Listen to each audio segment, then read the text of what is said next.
Hey, Rash. How you doing? You're the first one here. Oh, thank you.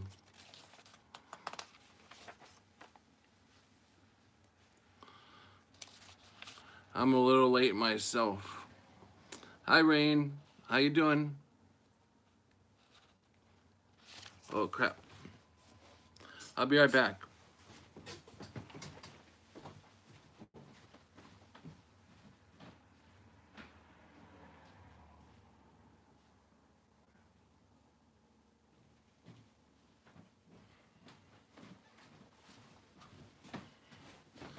Okay, sorry about that. Hey, Robert. Hi, Char. Let's see. Char's in, Robert's in, Rain's in, Rational's in.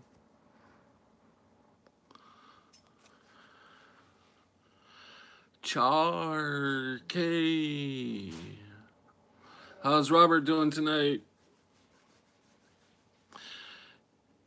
You, yep, I got the book. I got the book. And all these campfire stories are from the 40s, 50s, 60s, 40s, 50s, and 60s. So, um,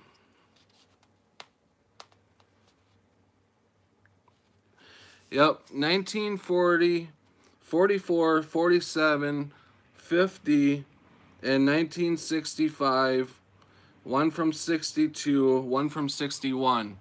So, if you guys recognize any of these stories, um, let's listen for. If you recognize the story, let's also listen for an ME changes in any of these stories. You know, you never know. There could be ME changes in these stories. Hi, skookum, skook, skookum. But there may be changes in here. I also want to say, hi, Poppy.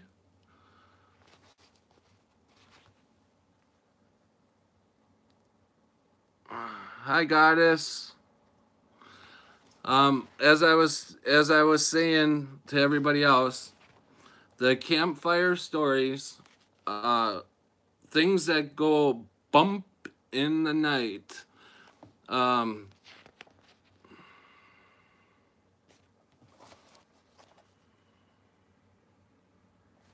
these stories are actually.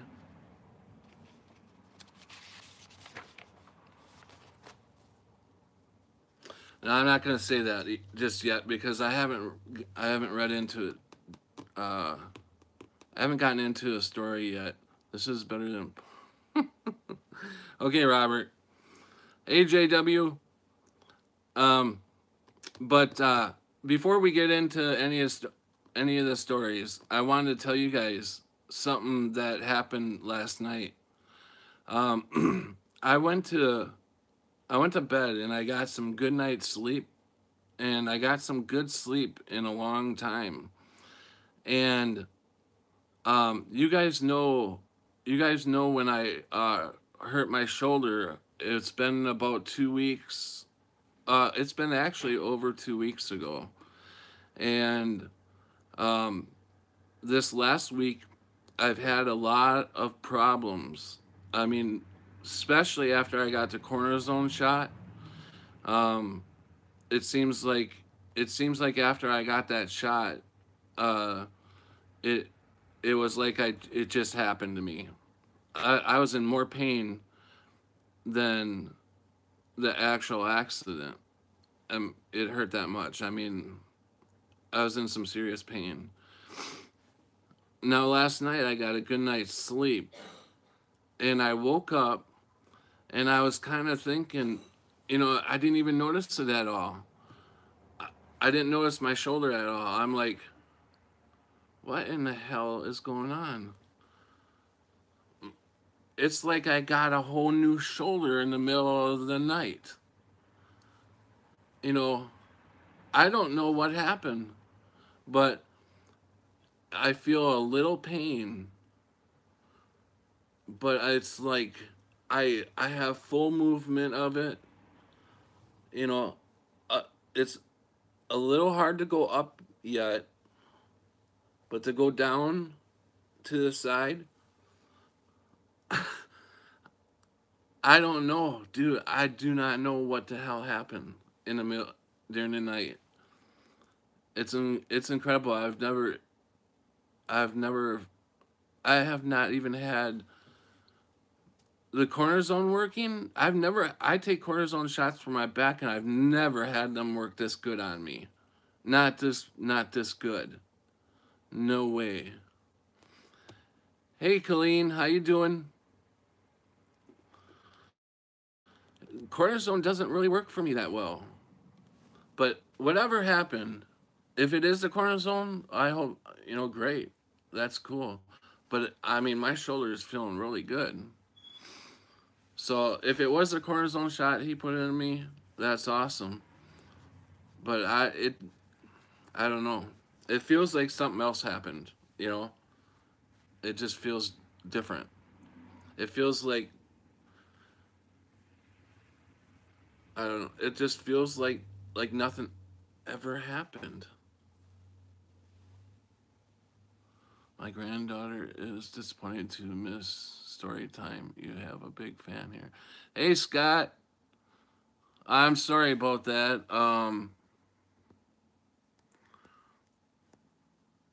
Cindy, I'm sorry.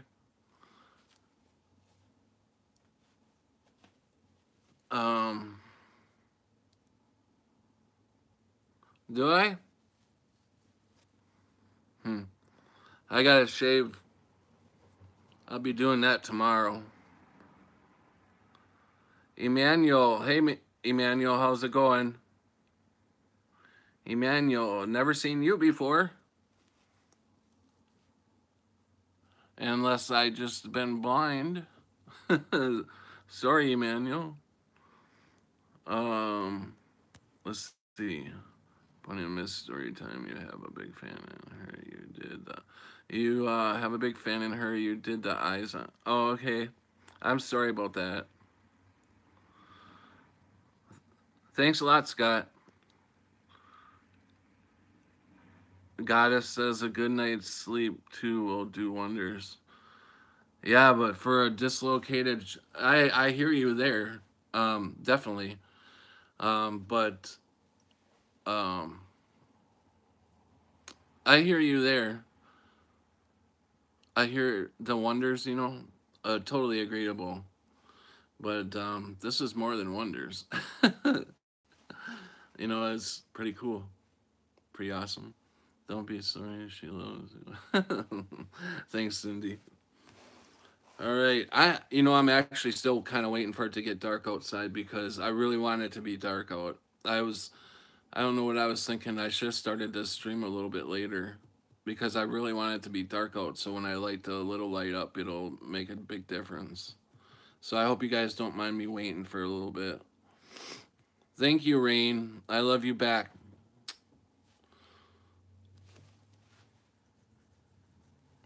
I live in Wisconsin, Scott. Central part of Wisconsin. Poppy, central part of Wisconsin. It's awfully late out for 8:13 p.m. Yeah, I know, I know. I thought by 8 o'clock it was gonna be pretty close to dark. Yeah, it's always snowing here. Today we had almost 60-degree weather today. Make war, not love. That's the other way around there, Robert. Make love, not war. Should be dark soon. It's been dark here. Yeah, it'll go pretty fast now. That would drive me nuts. Whoa, Pat, bikini weather. I've got shorts on actually. Almost 60-degree weather. I put some shorts on. I'm all ready. Yes, I noticed that yesterday. It was 8:30, and I thought, shouldn't it be darker? Rain or Rash says, That would be awesome to see Pat in a bikini. No, no bikini rain. Not for me.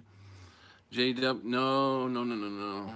Is puppy. By the way, it's super comforting. Yeah, chat's going way too fast.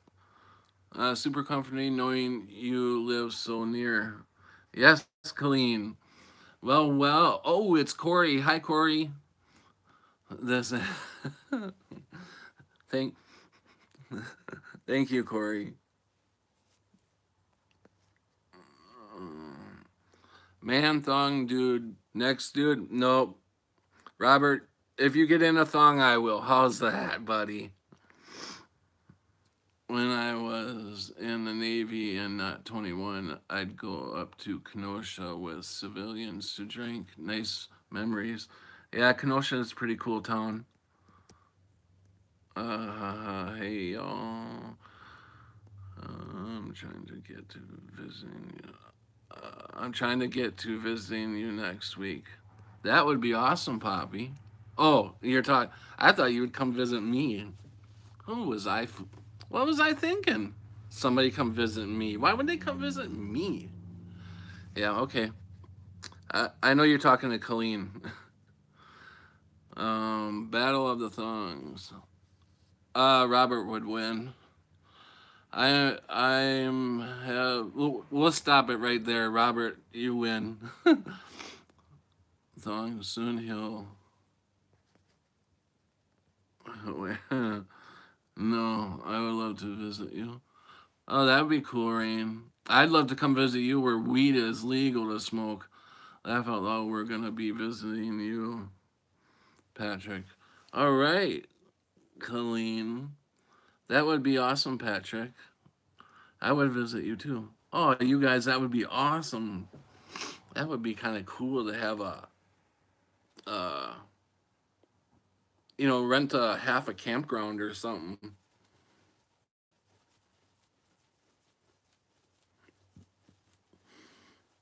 That would be cool to rent out a half a campground and have all ears.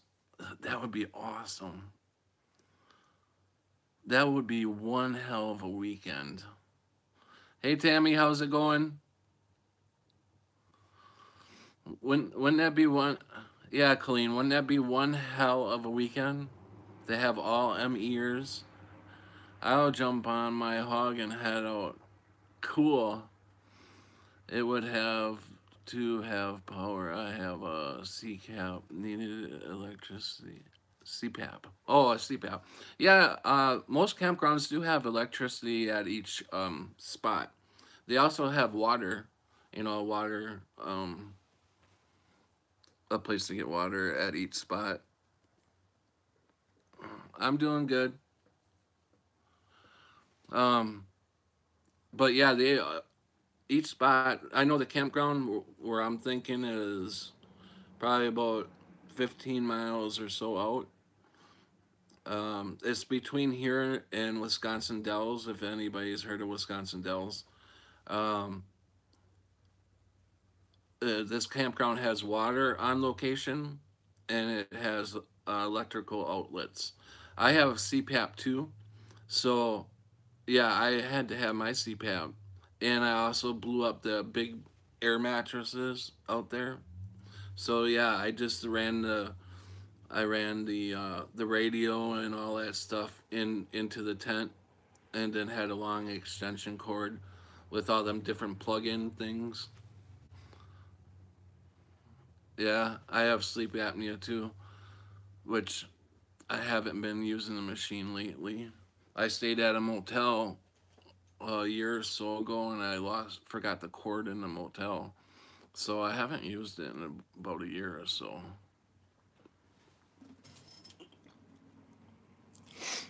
That's why everybody heard me snoring that day. That's why I was snoring so loud. And what will we be doing while the Americans?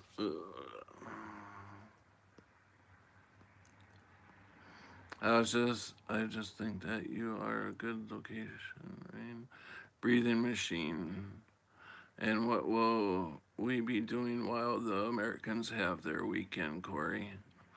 That would be cool if you guys could come up past the Dells on the way to Nisita. Yeah. Yeah, it's past Nisita a little bit every year. Yes, laugh out loud. Oh my god, Scott Bale, keep it to yourself. No, you guys use your caps. That can be hard on your hearts. Oh, CPAPs. CCAP. Where did I sometimes look seriously dyslexic or whatever it's called. Sometimes I read words backwards or I don't know what I do, but where would I get CCAPs? CPAPs. I don't know. And I'm missing half of your guys' chat because it's going way too fast now. Sorry. Dyslexic. That's it. We're just going to be loners. I'm sorry. You guys, we will have to figure out how the hell to get you guys here. We'll have to all chip in $10 or $20 for you guys to get a plane ticket. I can't leave. Sucks. Fasting.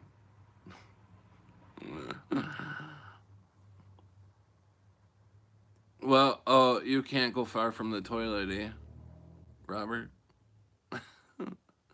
They got toilets too there. They got the woods. Took me forever to convince a doc to test me. It's coming upon darkness. Can't you wait? I can't imagine me. Yeah, ME people mostly. Patrick, there's videos to help with dyslexia. Is there? I didn't know that. Where do I live? I live in Wisconsin, central Wisconsin. The Woody. Yeah. This town is kind of like, well, it's in the central Wisconsin, but it's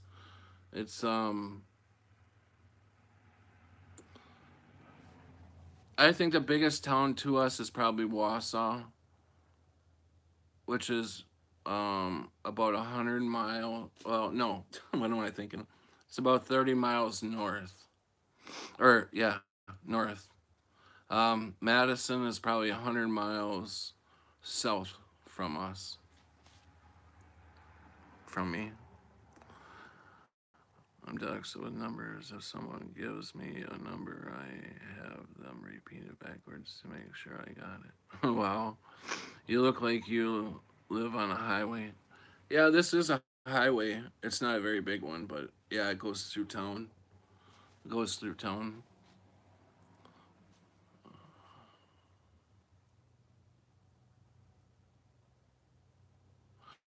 Oops.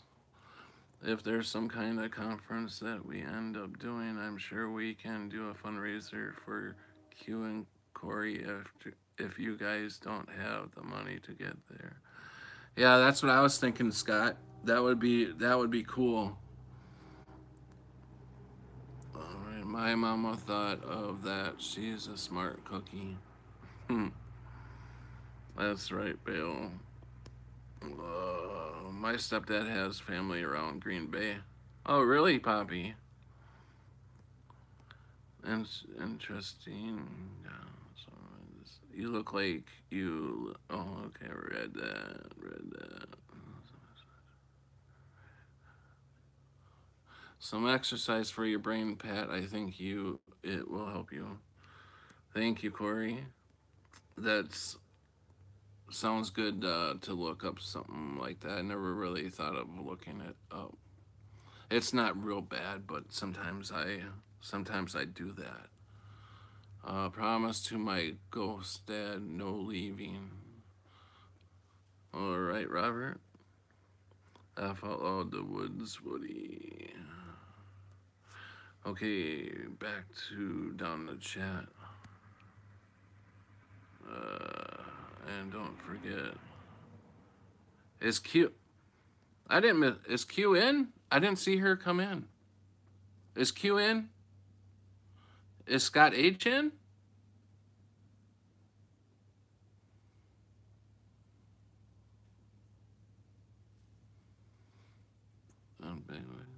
That's right. I keep forgetting. There you are, Q. Did I say hi to you, Q? I am losing it.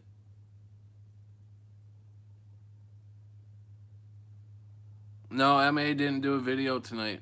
Okay. I thought I missed you, Q. I'm losing it. It's getting darker.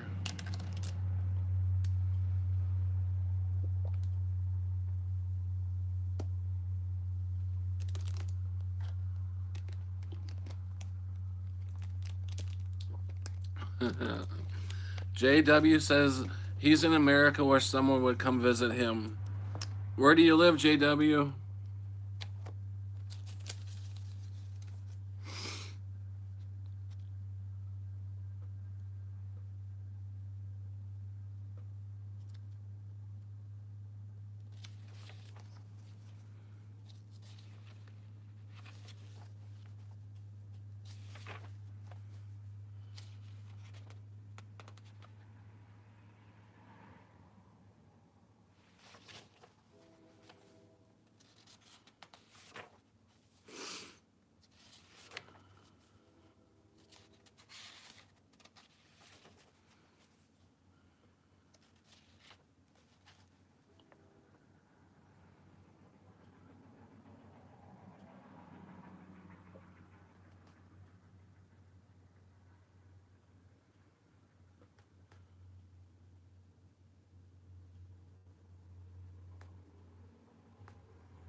Also tonight when I do this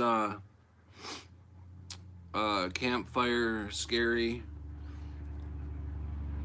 if you guys weren't in here earlier, all these stories are from the 40s, 50s, 60s, and no, not 70s, sorry.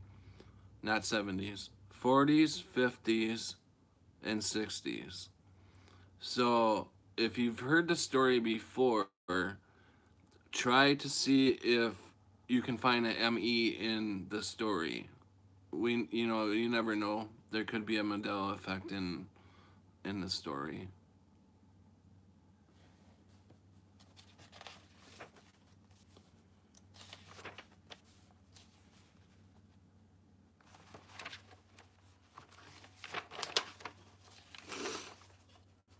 I'm trying to find a good one, a really good one.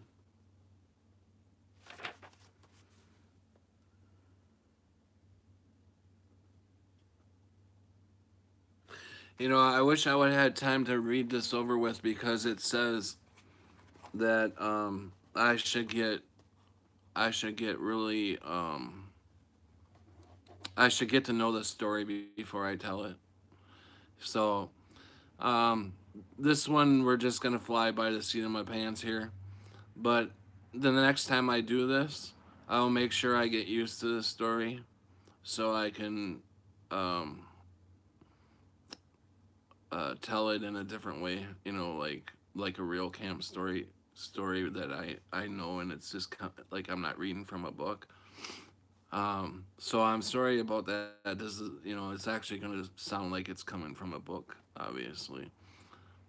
So next time I decide to do this, I will try to read up on it and read it a couple times to, you know, get the idea of the story and stuff and go from there. So, come on. There's nobody on after me, is there? Yeah, I don't think there's anybody on after me anyway, so if I need to run over, I need to run over.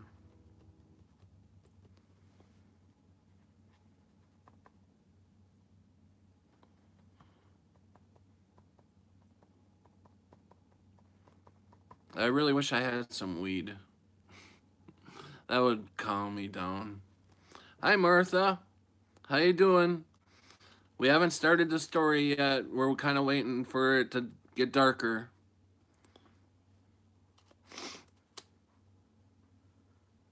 Yeah, yeah. She goes on at 11 my time, so we've got plenty of time. There's nobody on, within a couple hours after me, so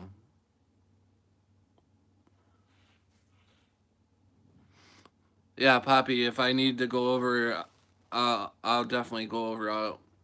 I'll do if I have to do 2 hours tonight. There's nobody on after me, so if you guys are willing to listen to the stories and stick around, I'm willing to tell them.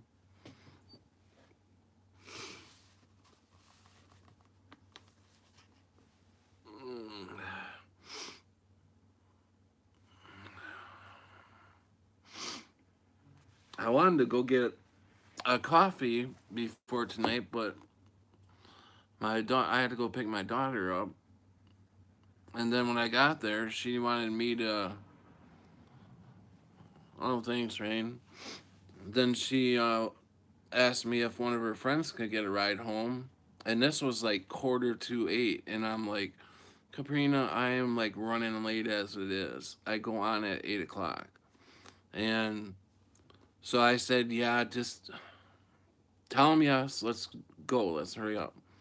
So he jumps in, and we take off. And I said, where do you live? Do you live on the west side? And he says, yeah, I live on the west side. So we get driving. He we get over to the west side, and he goes, no, this is not where I live. I live over by the water towers. I said, that's not the west side. That's like the north side. So, all the way over to the north side. Get over there, drop him off, and then we get back here. I wasn't too late, but I didn't have time to really do anything. So, no coffee for me.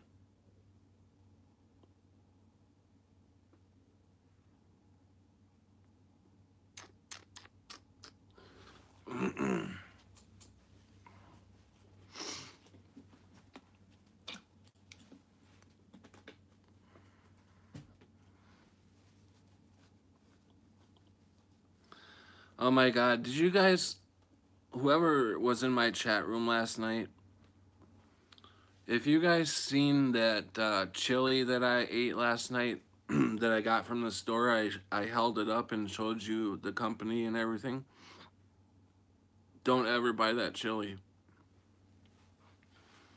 My stomach got upset and I wasn't feeling very good, and today it did not settle. Yeah, I do. Yeah, Corey, don't you have? I thought you had my email, Corey. Fuck yeah, we would. Corey, it's Patrick Roberts at 572. Wait, it's Patrick Roberts 572 at gmail.com.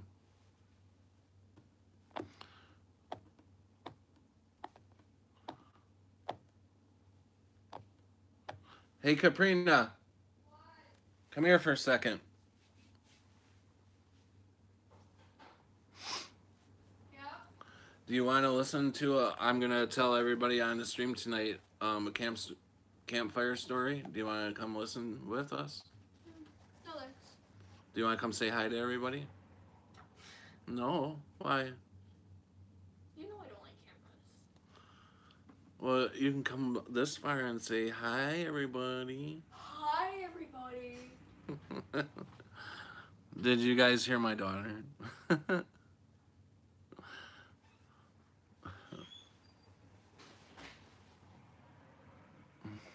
They all say hi back.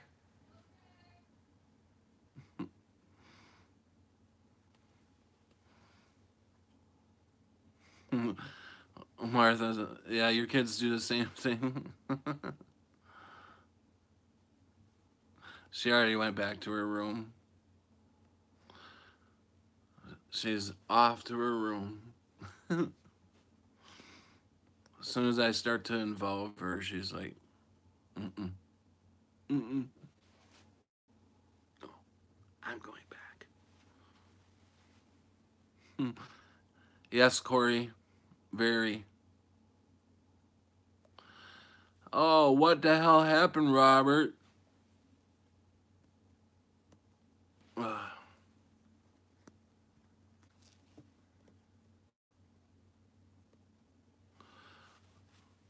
What happened to you, Robert?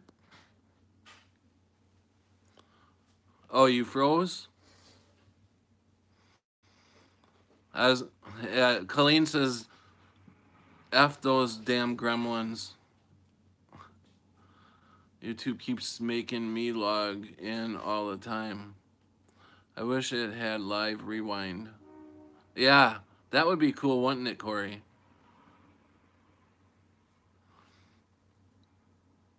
That happened to me last stream. I had to sign back in. All right, it's getting pretty dark out now.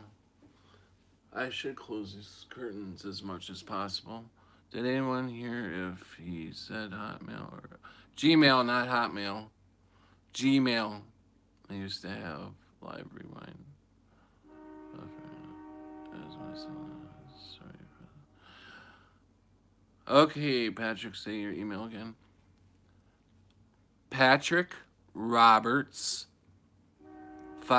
Yeah, there you go, Rash. Patrick Roberts 572 at gmail.com. Rash has got it down. You're welcome. All right, I'm going to get set up for it and close the curtains a little bit.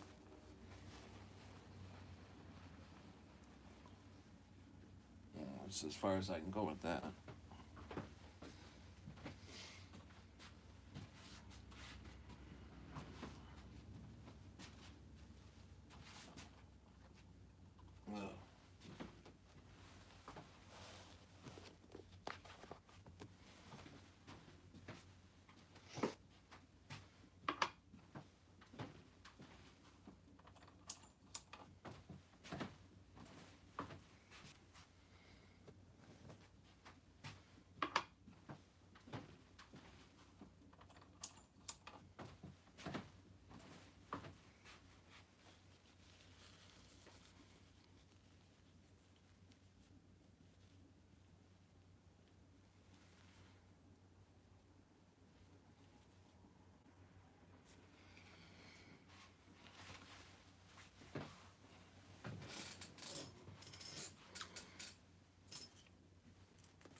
Can you guys see me?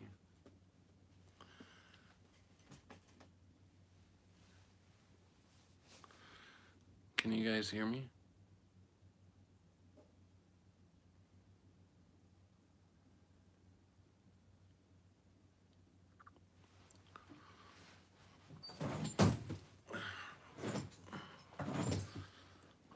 Okay. I'm going to get the campfire. I'm going to get the campfire set up. So I have to start the campfire.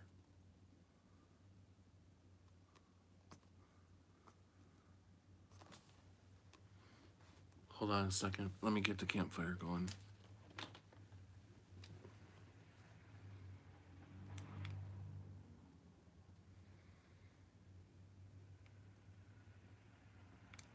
The Bluetooth device is ready to pair.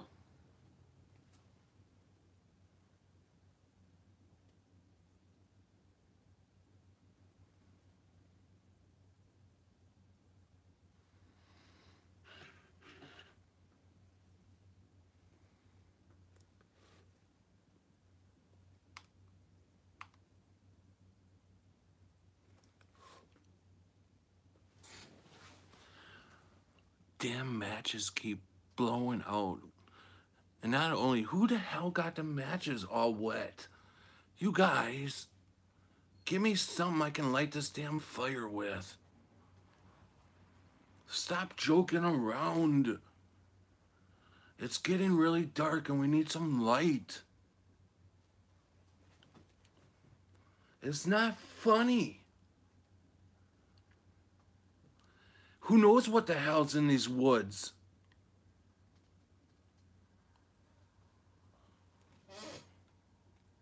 I'm not kidding. Trace, knock it off, Tracy.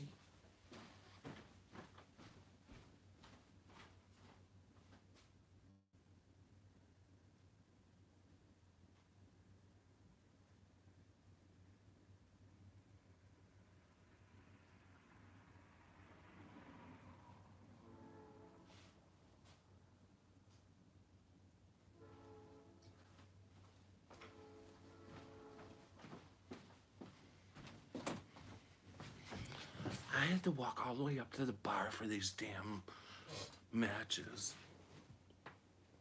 Where's Tracy?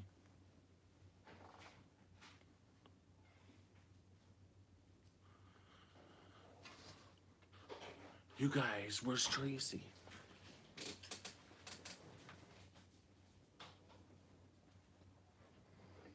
It's not funny. Tracy's missing, you guys.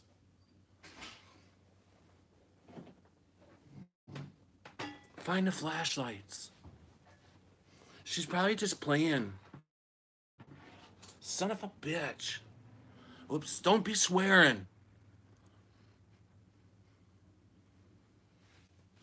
I just, damn it. Crap.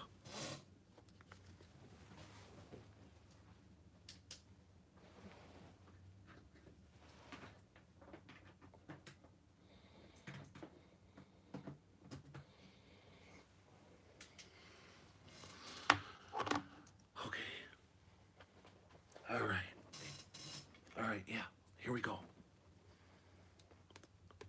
Fire's lit. Well, almost.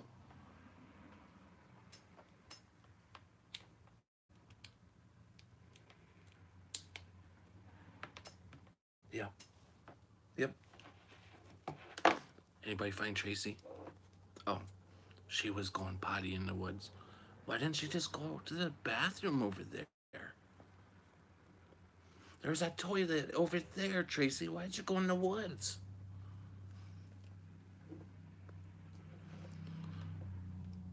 Well, you deserve to be scared if you go in the woods to the bathroom.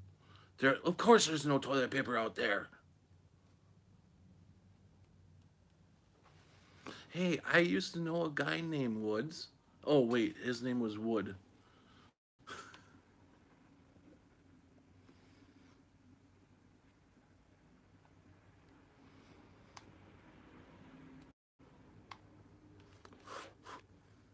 Okay, forget it.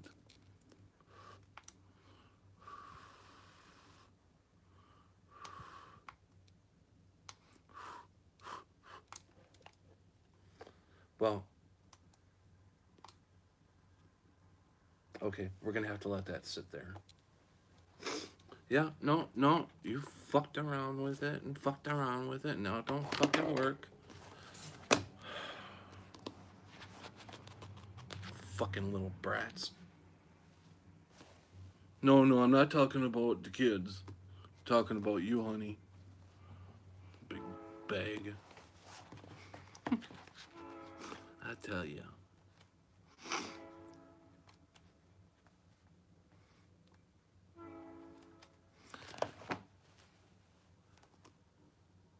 Tracy's my mistress, who I brought along. So nobody tell the bag.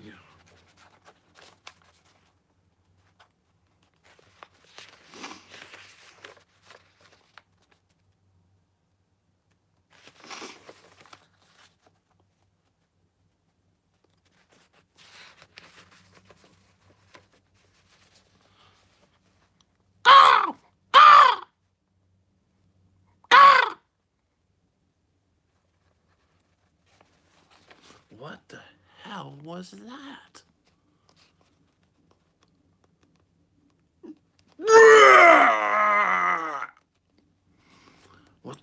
fuck is happening? Oh my god. Honey, where's Tracy? I need her.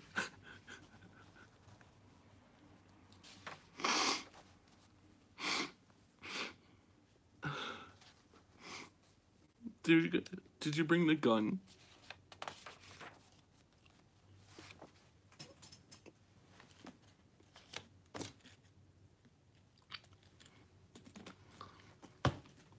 Okay. Enough with the satire. Here we go.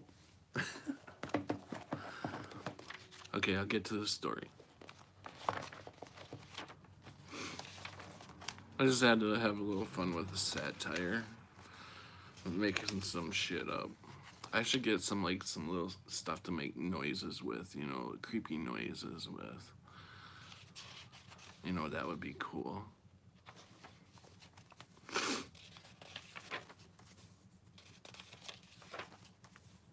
Then I'll make up my own ghost stories. Thank you, Robert. The first,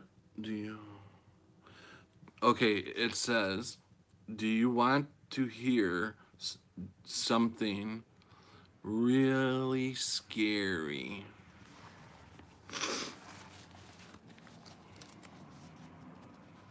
Okay. Am I missing something? This book was designed for, okay. I'm sorry, I'm on the wrong page. This book was designed for the adult who needs a good, scary story to tell to youngsters. Well, you're my youngsters tonight. Okay, let's get to the story. Valley of Blue Mist. Come on, where are you?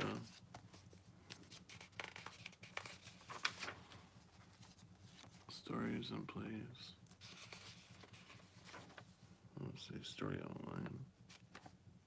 Okay, here's a story outline. Three young friends, trying to get this right. Three young friends. Can you hear me at that level? Three young friends left their homes in East about 100 years ago to try their luck in the Western Gold Rush. They were panning for gold like most prospectors, but always hoping they could follow the gold specks to the mother lode, the vein of pure gold from whence the rivers washed the nuggets they found. Can you guys hear me? They found a beautiful valley with only a few prospectors. Much of their surprise, the panning was rich in gold yield.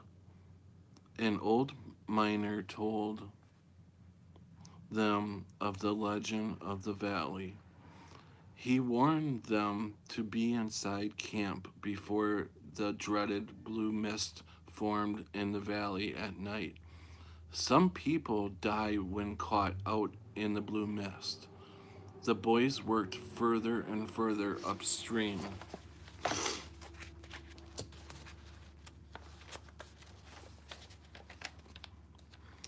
Panning a higher and higher yield of gold. The distance to camp was becoming longer each night. Finally, they found a cabin which had been abandoned way up the valley. Mike, one of the boys, decided to spend his nights there rather than make the long trek back to camp. The others couldn't talk him out of it. Tom and Roy couldn't sleep that night, worrying about their friend. Finally, daylight came, and the mist burned off. When they and the other prospectors reached the cabin, they found Mike dead, half lying out of the cabin with a look of terror frozen on his face. The miners left for help, but Tom and Roy stayed behind. Tom told Roy that they had to find out what had killed their friend. He instead, uh, he insisted on spending the night in the cabin with the rifle. Roy could not talk him out of it, but there was no way that he would spend the night out in the valley of the blue mist.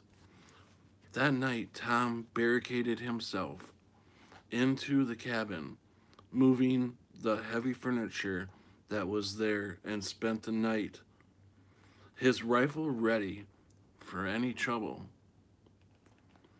Roy was alone in the tent camp, afraid for himself and his friend. The next morning, he scrambled up the valley to the cabin, and there was his friend's body, twisted in agony of death. The door opened, the rifle off to one side, unused. Roy was now determined to avenge his two friends' deaths. He gathered supplies at the cabin, returned to it, and nailed the door shut, covered the windows, and sat waiting for the mystery of the valley of the blue mist. Finally, in the night, he heard a hiss that grew louder and louder. He realized that his was coming from the trunk that was nailed to the floor of the cabin. Suddenly, he started choking, gasping for air. The prospectors returned the next day with a posse from the nearest town. They found Roy's body and decided to tear the cabin down.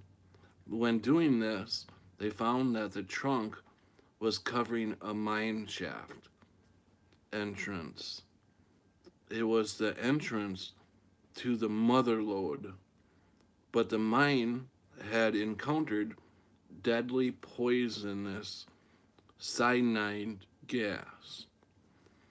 And when the night came and the barometric pressure dropped, when the blue mist formed outside, at the time the mine entrance would start blowing air out rather than sucking it in, and the poison gas would claim another victim. The mine became famous as the Impress Mine, one of the richest ever discovered, but a mine that killed its discoverer and three good friends in the midst of their life of adventure together. That was it for that one. How would you think of that one, you guys?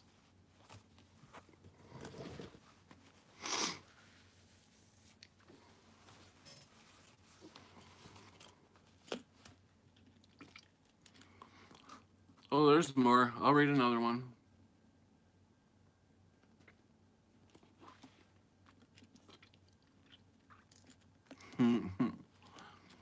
Thank you. Thank you. All right. The next one is called. Let me get drinking stuff. The next one's called The Human Hand. The Human Hand.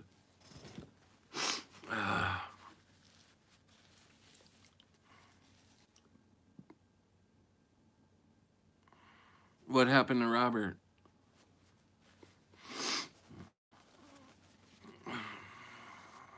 The Human Hand. Yep, that's the next story. Hey, E-Man, how's it going?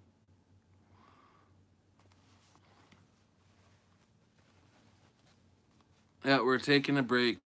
We're at story night. I didn't want it to end. Rain on the plains. Will you read a story?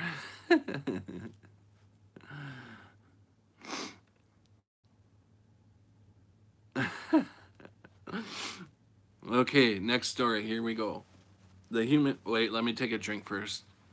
The human hand will start in 1 to 2 minutes. Let me get a good drink of some Gatorade, and it's red.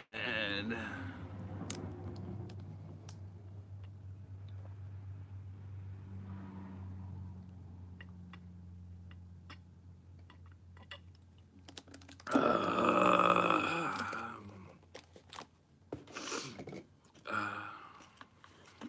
Now some water. I'm thirsty tonight. I don't know why.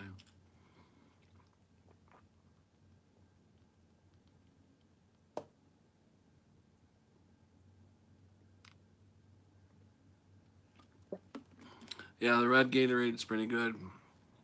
Eating Vicks. What the fuck? Better grips. No. I'm always thirsty. Purple Gatorade all the way. Yeah, purple Gatorade's good too. I like the white stuff too. I'm not sure what that's called. I like the white Gatorade too.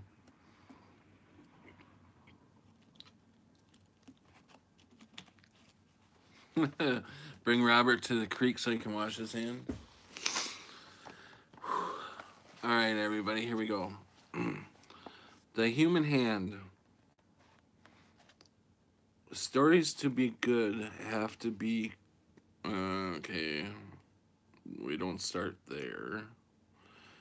Um, the girls in a particular. Okay, here we go.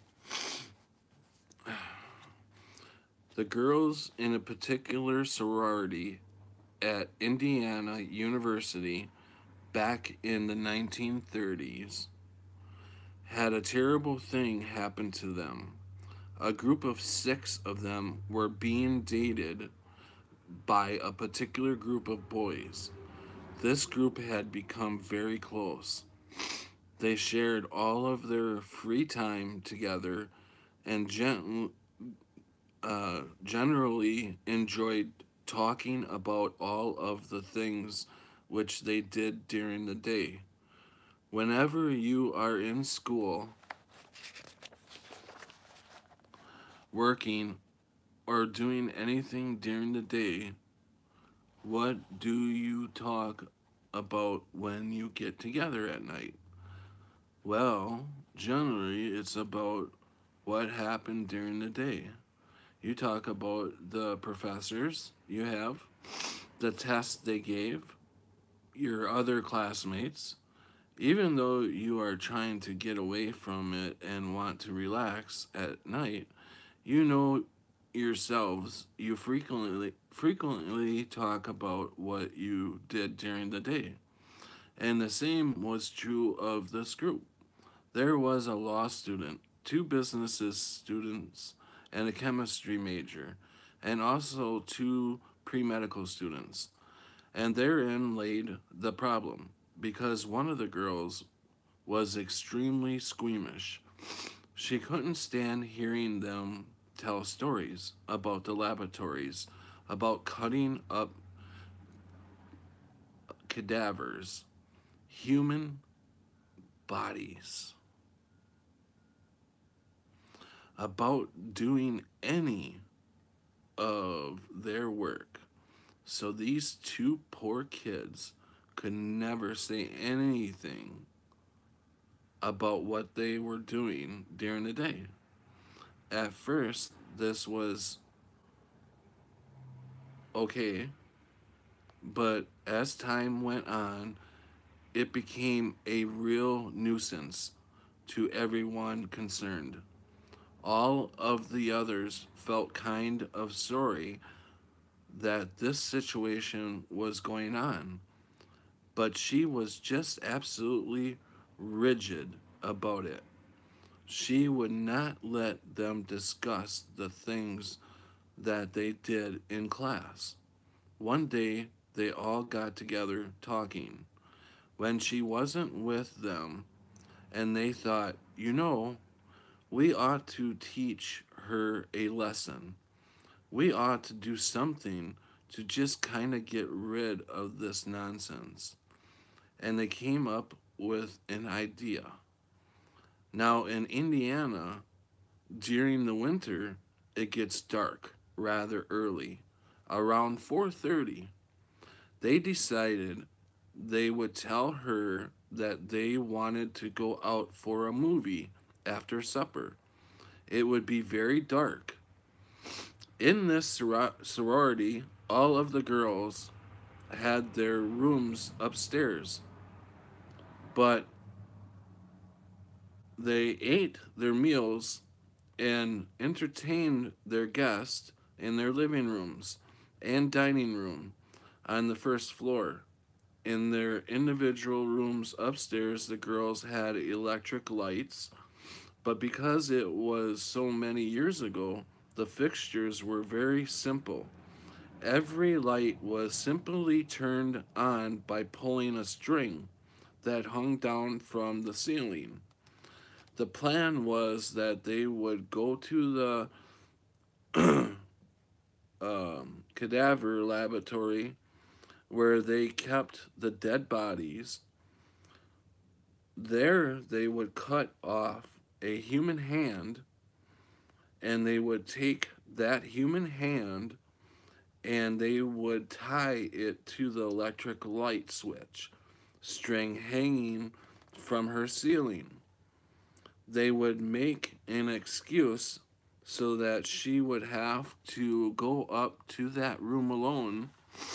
And when she went up to that room, she would reach up to turn on the light. And she would grab that human hand!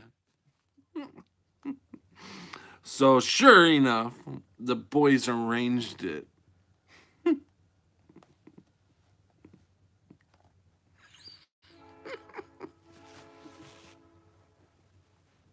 I love them moments. They let me know when the moment's supposed to come up.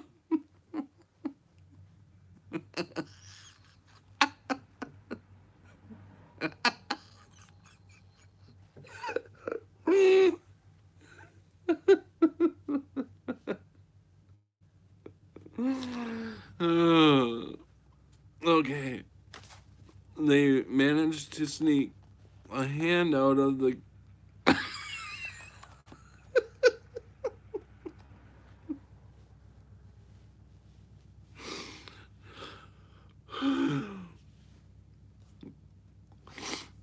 They managed to sneak a hand.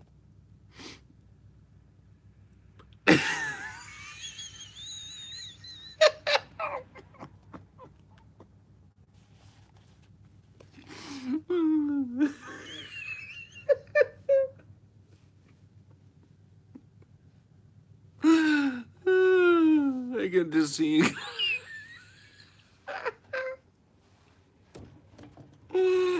I don't know why that one's so much more funnier.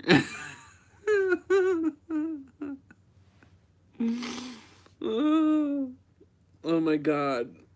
Oh my god. What is the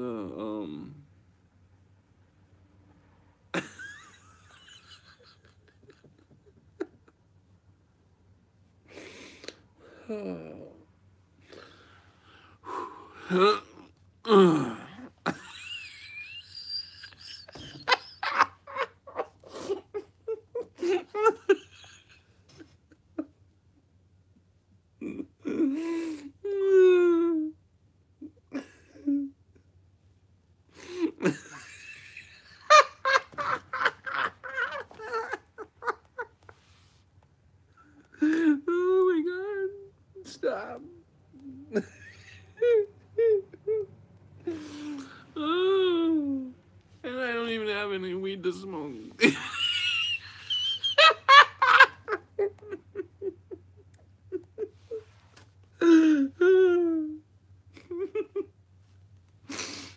Oh.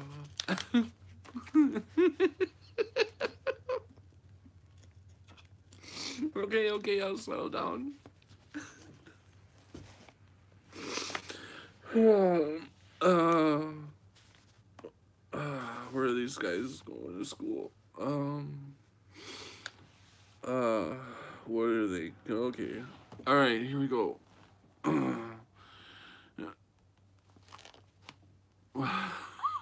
What? Apparently, you don't need any weak, Patrick. Need any weak? Apparently, you don't need any weak. What the hell is that? Any weed? Oh, weed. Did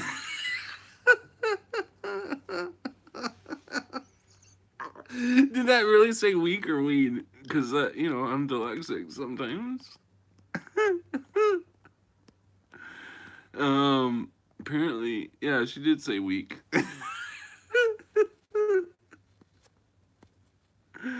uh, yeah, I thought it was my dyslexia. That's what you fuckers have been doing. You guys have been fucking me up.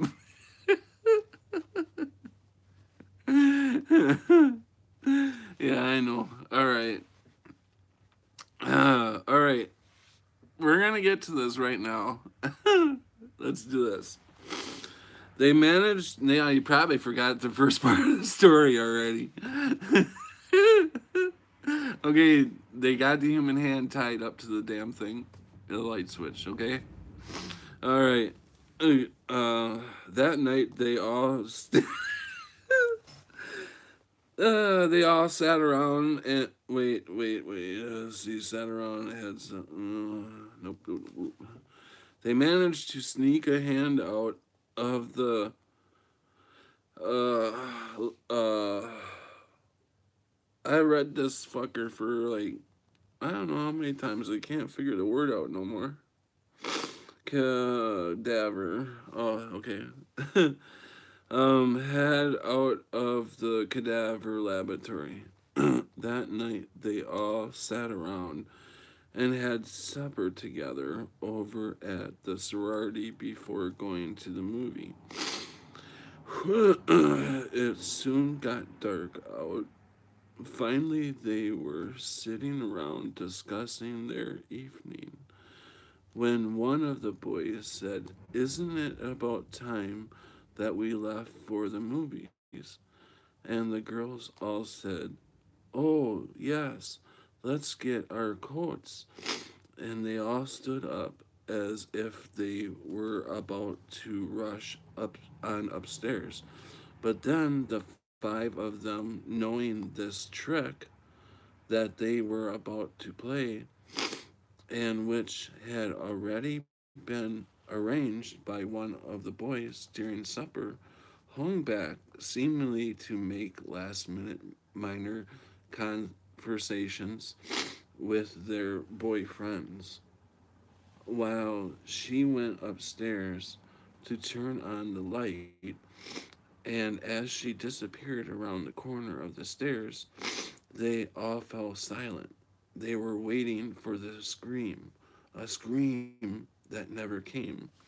Finally, they could not stand the suspense any longer. They all, as a group, traveled up the stairs, not caring that the boys were not allowed upstairs, and they looked down the hall of the dorm. Nobody, nothing was in sight. The door was standing open to her room, and the light was on. They rushed down the hall and they op- opened the door to that room.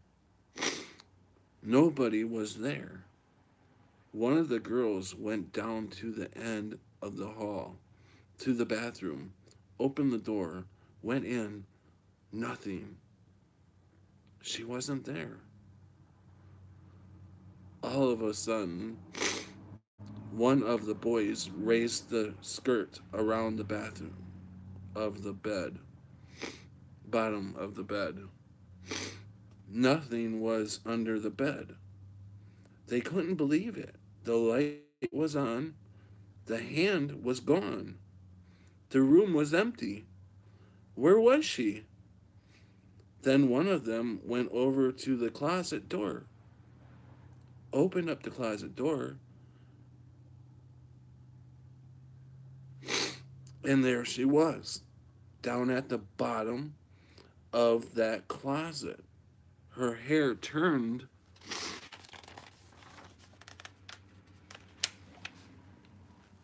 solid white, and she was gnawing on that human hand.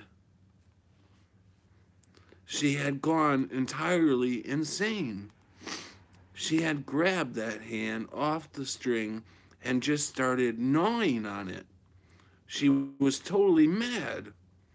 They had to take her away from school, and she had to be locked up the rest of her life in an insane asylum.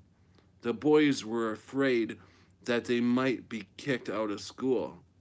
So they took that gnawed human hand from her and drove it outside of town and buried it.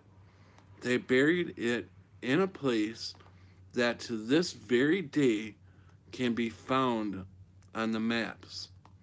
A little town just east of Bloomington called Gnawbone, Indiana.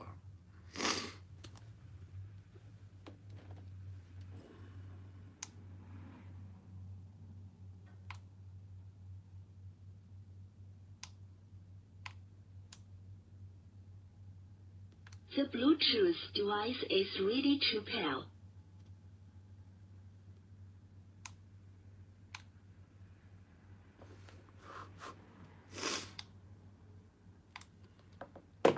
Damn it.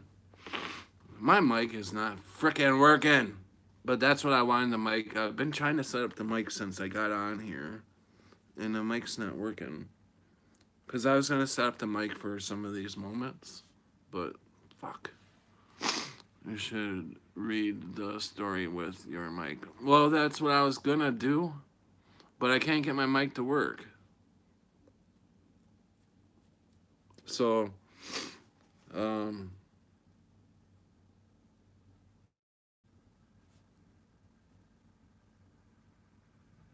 what the hell? This story must go on to a second story or something, because that story shows that it ended at Gnawbone, Indiana. And the next story shows story outline. A group of 6 boys were dating girls from a sorority at Indiana University. Didn't we start the story with that? So, deja vu there, or are we... Is this a takeoff from this story? Should we find out? Because I've not read this book yet. Blow your nose, Pat? Okay, Corey. I will blow my nose.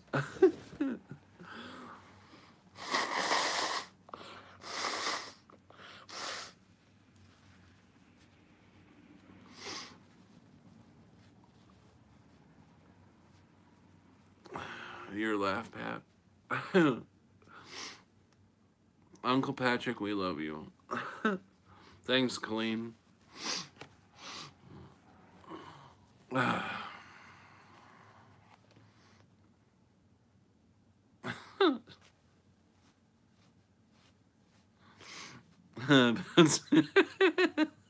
In my big TV. All right, better. All right, we're gonna find out where this story goes. A group of 6 boys were dating girls from a sorority at Indiana University back in the 1930s. While they all liked to talk about their actions during the day, one of the girls was so squeamish that she would not let 2 boys who were medical students talk about any of their activities. This sounds like the same story written over again. The group finally decided to pull a trick on her to cure her squeamish ways. The medical student stole a hand from a dead body and hung it from the light string in her room. After supper during a dark winter evening, the girl went upstairs to get her coat before going to a movie. They waited to hear her scream, but no scream ever came. They scooted upstairs, but could find no sign of her in the room, down the hall, or under the bed. Finally, they looked in the closet, and there they found her, totally insane, gnawing, eating on that human hand.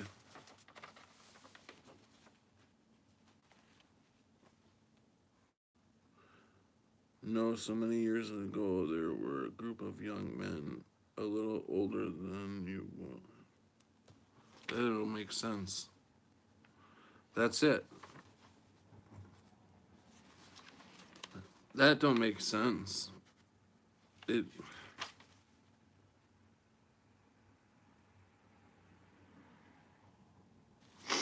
That don't make sense. I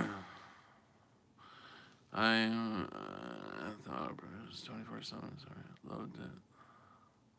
Oh, by much laughter. I am listening and knitting. Story of I don't know. Oh, Pat and Char sitting in the tree. Did I miss something? I'm folding laundry, have been since Scott Bale stream. Mandela Effect Ghost Story Book. Laugh out loud, deja vu. Have you guys ever heard of these stories at all that I'm reading? Because these are all old stories. And they're I kissed your face on my TV in a what? In a friendly way. Oh, okay. I can't do laundry because all that stuff is in the other room, so screw that. Puppy, I can do some knitting. You can teach me more. All right. A partner would be another one. Then comes. The partner is a really long one, so we may have to save that one for another night because that's like holy shit. That's a long one. We're talking. How many pages? Holy shit. 30. That's 11, 12, 13, 14. 14 pages long. I'm not doing that one tonight. The magazine River Ghost. The magazine River Ghost. 1, 2, 3, 4, 5, 6, 7, 8. The death. That one's like 9 pages, 10 pages. The death of the old lion.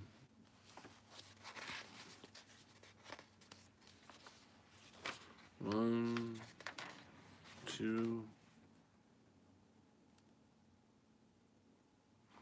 I like Pat the Painter because he is my control in cold climates. He is my control in cold climates. I get to see how the nasal cavity works there. Sorry, you guys are my controls.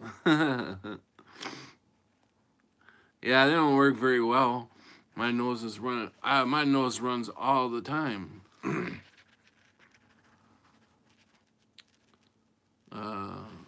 JW, if you ever change your mind, let me know. I will get you a discount. I'm gonna get another copy. That too is another runs well. Shovels quickly. One time was fine, and besides, I'm getting too old anyways. Robert's way of saying he loves us. Yep. Let's see here. You know, I really think that although this is a good idea to read these stories, to um, what am I thinking? Um, set. I don't know what the hell am I thinking. To make up a ghost story and come up with like little like noise like get things for thank you, Martha. See if buy things that make scary noises and use them throughout the story. That sounds like a good idea. But I mean, I'm not gonna do this all the time because obviously we are here for Mandela affected stuff. But just to be human, Pat. Thanks, Robert. But it doesn't hurt to take some time off and joke around.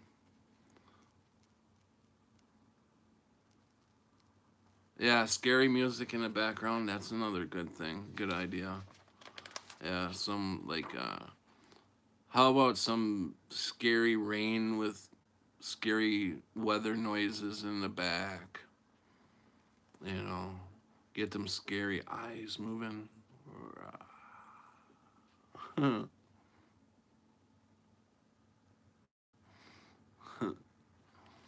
Yeah, that's what I say. We gotta have fun once in a while.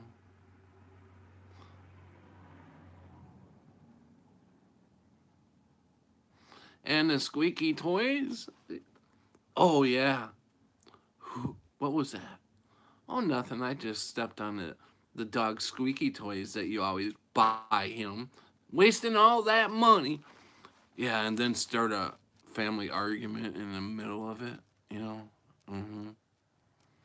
Yeah.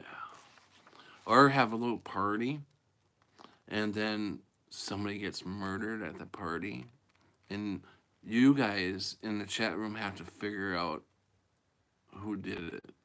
You get all the names at the beginning, and you get to know each person a little bit because I'll make up each yeah, each person's I'll make up each person's name and what they do.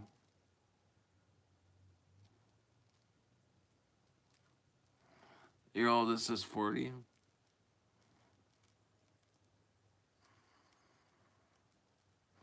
It wasn't me done. What do I win? I my oldest is almost 30. He'll be 29 next month.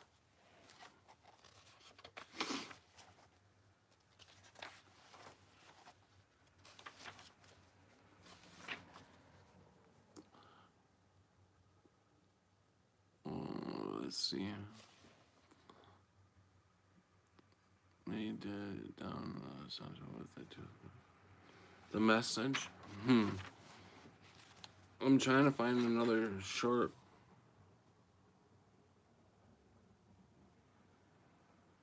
Okay, this one looks good. This is a short one.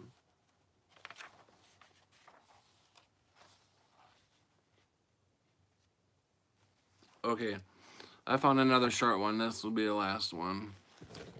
And then we can talk for a little bit if you want. Because Martha comes on, I'm not sure what time it is now.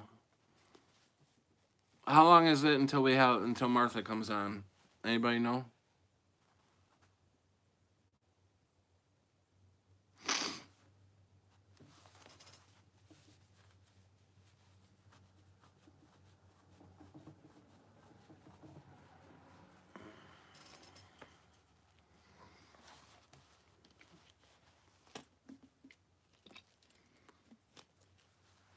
Let me, momentos, left alone.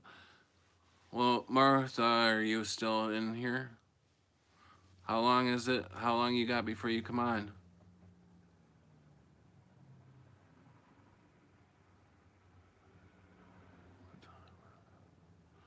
Martha comes on at, well, it would be 11 o'clock Central Time. I'm not sure what time it is at her. What? How long have you been celibate?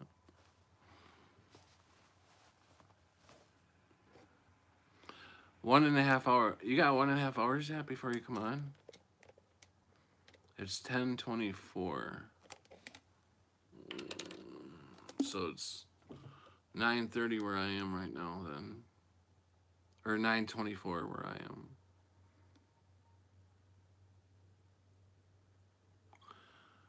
Just subbed Martha. You are adorable.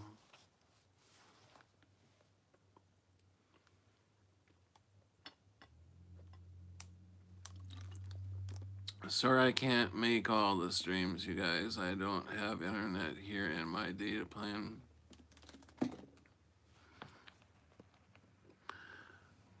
I don't have internet here in my data plan. It is on my phone. Very sparse data.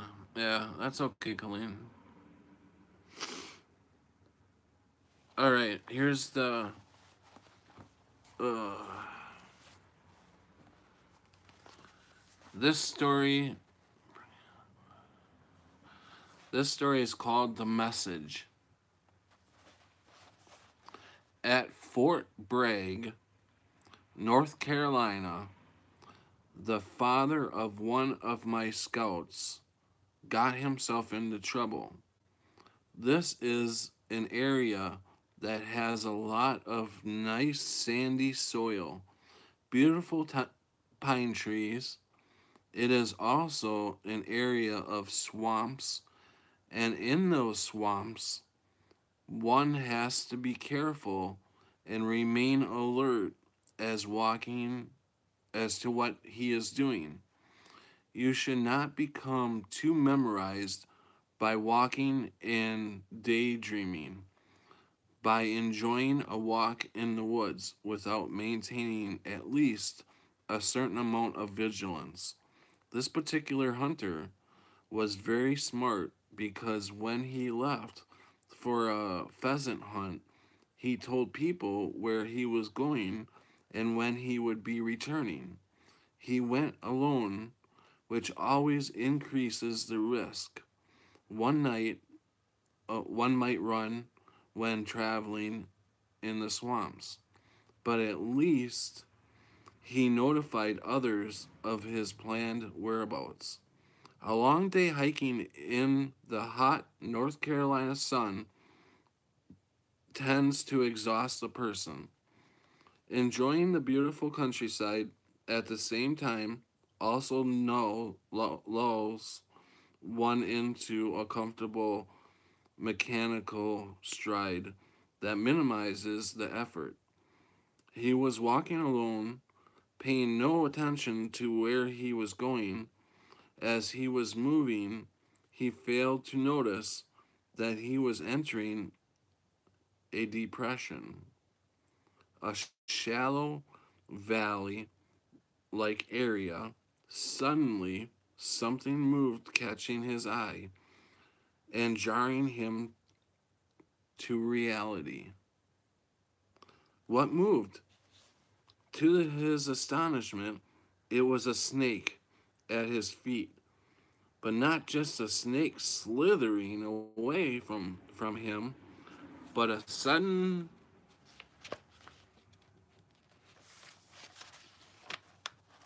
excitement and rippling movement of dozens of snakes, all eastern diamondback rattlesnakes, lying virtually on top of each other, spread all throughout the depression area and surrounding him on all sides.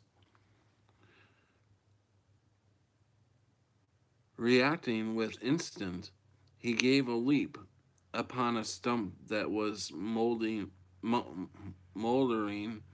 in the ground next to him. He stared in horror at the writhing mass of snakes, all deadly, poisonous, and now all awake and active, crawling over each other, hissing, and even striking at each other. The heat in this depression area was oppressive, but fear more than the heat made the sweat stream down his face. He had his 410 shotgun with him, but he knew that he did not have enough shells to clear his way through this mass of snakes. As he stood there, staring in fascination, fascinated, looking all about looking all about him, the movement of the snakes gradually quieted down. They again became dormant. Fewer and fewer of them seemed to have noticed the instant intrusion upon their resting place. He could not believe what had happened. His heart was still pounding at the thought of his narrow escape, and with oppression about his present situation, he could not understand how he walked into the middle of this mess without being bitten. But now here he was, stuck in the middle of a swampy depression, surrounded by poisonous snakes, any one of which could possibly kill him, or at least cause terrible injury. At least they were not attempting to climb up the stump to get him, but if noise and excitement seemed to have left this valley, the heat had not. Standing there on the stump, the heat seemed more and more oppressive. Afraid to move a muscle for fear of arousing the snakes, the hunter wisely stood as motionless as possible. He hoped that the snakes would leave this area when the day cooled down towards evening. Perhaps then he could find a pathway out of this mess. The minutes passed like hours, slowly, almost impercept- imperceptibility. The heat and sweating added to the thirst of his earlier activity. His mouth was parched, his legs fatigued. His only hope was that these snakes would leave the valley after it cooled. Perhaps they would become fearful of owls or other creatures of the night. If only he could just remain perched where he was until nightfall. Perching on a stump is never easy.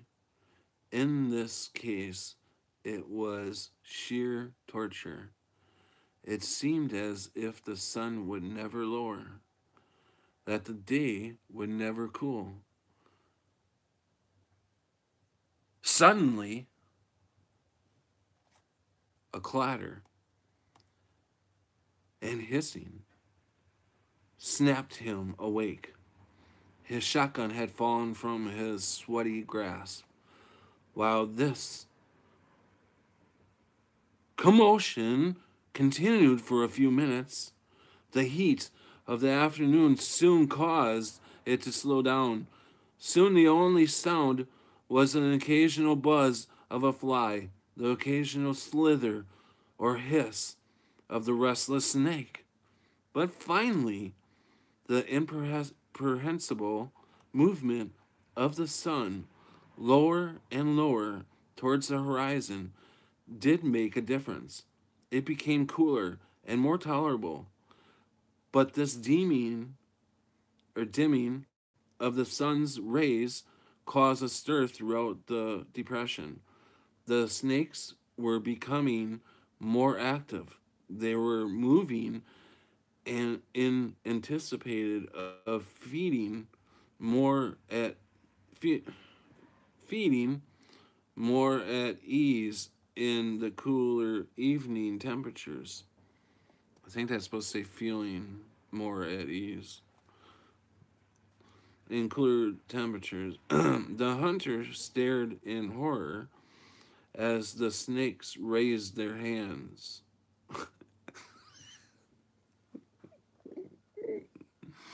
As the snakes raised their heads. I don't think snakes have hands. Uh, let's see. I lost my fucking place. Raised their heads, hissing at each other. His skin crawled whenever some of the nearby snakes seemed to notice the stump when their actions seemed to indicate an interest in his position. His escape at night now seemed in doubt. Darkness finally came.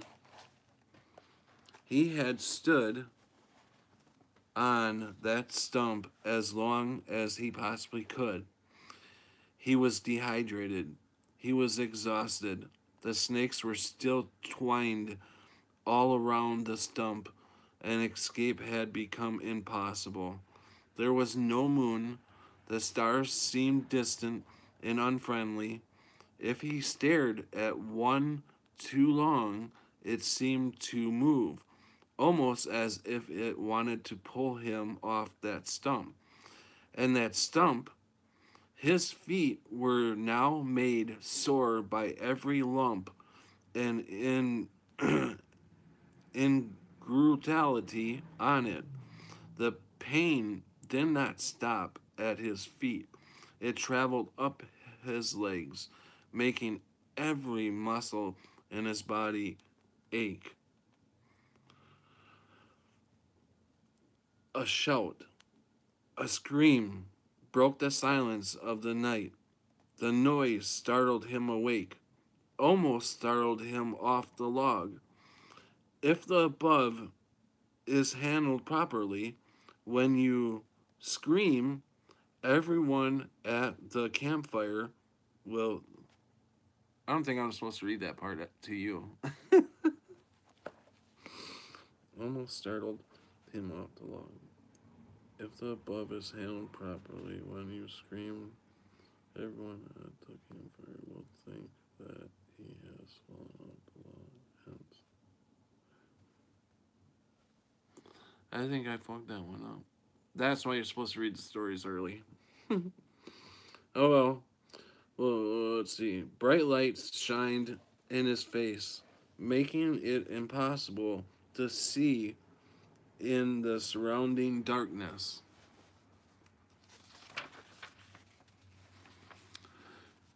With a startle, he realized that his wait was over. A whole group of rescuers had found him, had shouted to him, and turned their lights upon him, calling encouragement to him. They carefully they carefully started shooting the snakes that were crawling near their position or along the pathway. They had chosen to reach the stump. He was saved. Saved because he had left a message where it could be found. I fucked that one up. Sorry you guys. I where it had like this long 2 sentence passage where I'm supposed to yell something out to make you guys jump. How I usually do it. Usually it's within like 3 words that I get to notice. This is like a two sentence thing. So I missed. I ended up was reading the sentences to you guys. But anyways, hold on, you guys.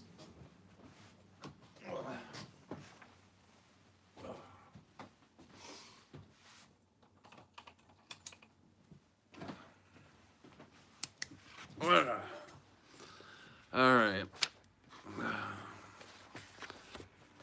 Thank you.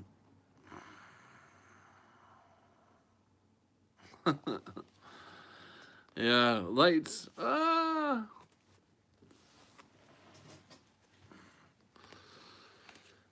I wish I wouldn't have fucked that last one up. You're buffering. Oh, I hope you weren't buffering through most of this, damn it. That sucks.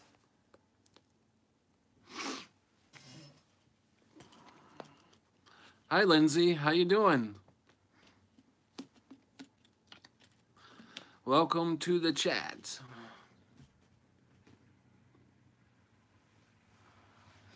It must be a shift. Strong energies.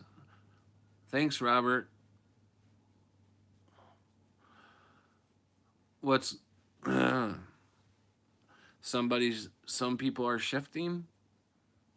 I'm happy I came here, met a cool person. Thank you. Good, relaxing, baby in bed and sleeping. That's cool, Lindsay. I'm just sick. Laugh out loud. Oh, what's wrong, Scootum? Skookum. Skookum. Skookum. Scootum. Haha, that's the throat clear. I'm on my third beer, still doing laundry. Get me a beer. Let's see, what kind of beer do I want? Got a virus, now I want to read scary stuff. What kind of sick things for the stories? Robert. Cindy. My name is Patrick. My last name is Roberts. That's cool though if you want to call me Roberts. Hey, Robert, I forgot to tell you. Yesterday in my streams, anybody who wasn't here, you guys, I'd like to know what the thing is about the hexagon eyes. Because I have witnesses that seen me, like Cindy was in here. I did the hexagon eyes 3 times yesterday.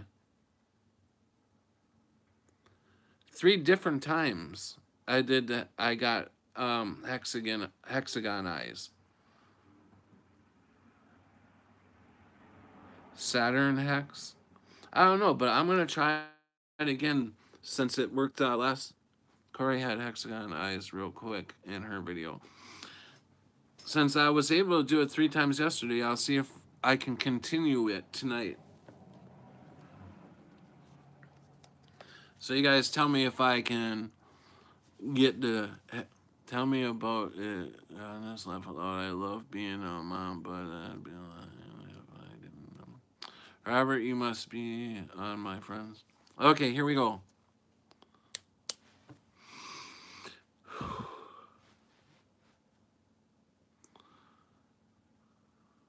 Oh, okay, Corey. I forgot that you were going to do a video on it. No blinking now. Okay, Q. Where am I looking? First, you have to channel your inner hexagon. Okay. I'm trying to find where's the camera? Straight ahead.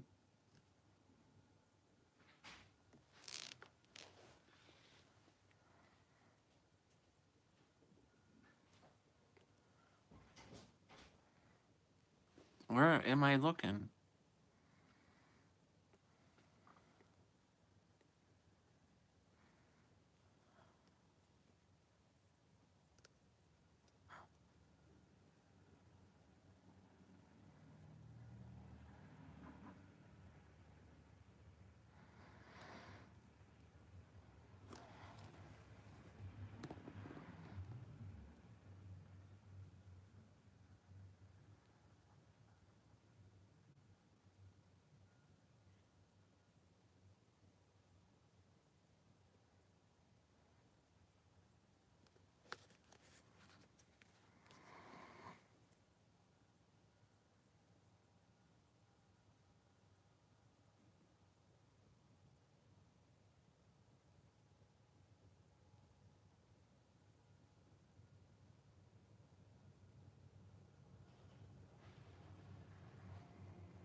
You guys see it?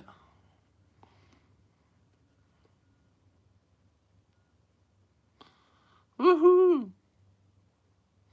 I can't wait till Corey does that research because I'd like to know what that means. What I've never seen my eyes before go hex. What color are they, you guys? Because the last 2 days, the camera's to your right, to my right. Okay. The last the last 2 days, my eyes have been green. They're green again? 3 days in a row?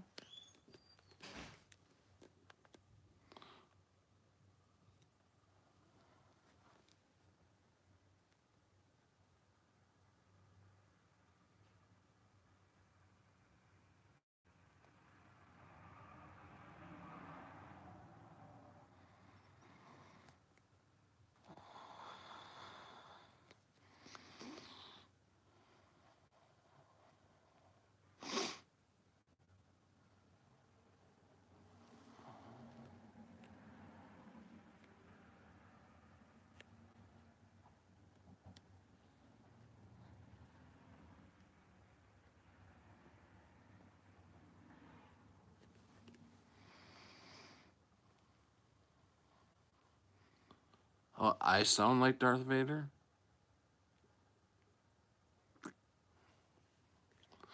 I can see the hex most prominent as they are dilating and retracting. Cool. Cool. I wonder what that means. Yeah, I can't wait to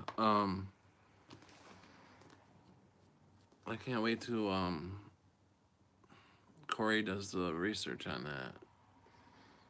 I suppose if I wasn't lazy I could do some research, but I know nothing about it. So Corey would probably know, obviously knows a lot more than I do. How do you do it? Are you channeling your How do I do it? I don't know. I just concentrate on I don't know. I just concentrate on hexagon eyes. I don't know.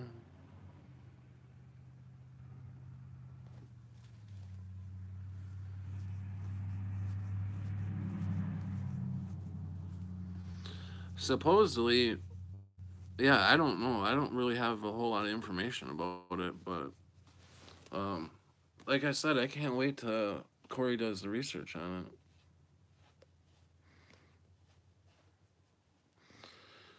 He channels his inner hexagon.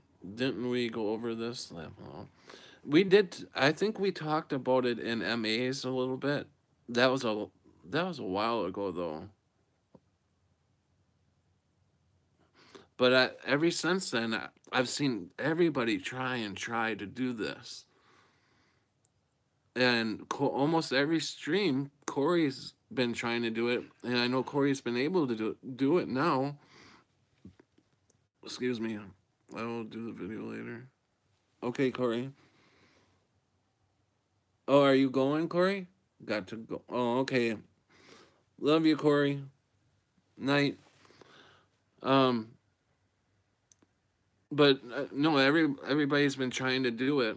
That I've seen everybody trying to do this, and I thought, well, I'll just give it a try. And I didn't practice or anything. I just tried on my stream yesterday. It was, and so it just happened. I never practiced at all because I can't see my eyes. I don't know how you can tell. I don't know how you can tell it's hexagon. Yourself.